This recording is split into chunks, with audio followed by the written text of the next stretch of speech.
আজ সহজে সুস্বাদু রান্নাঘরে তৈরি হবে ডায়াবেটিক ফ্রেন্ডলি ডিম ময়দা ছাড়া গ্লুটেন ফ্রি ফ্রুট কেক।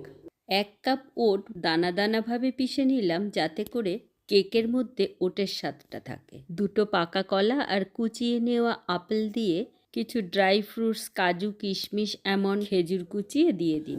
গলিয়ে নেওয়া মাখন, 1/2 কাপ ব্রাউন সুগার বা গুড়, 1/3 কাপ রুম টেম্পারেচার দুধ।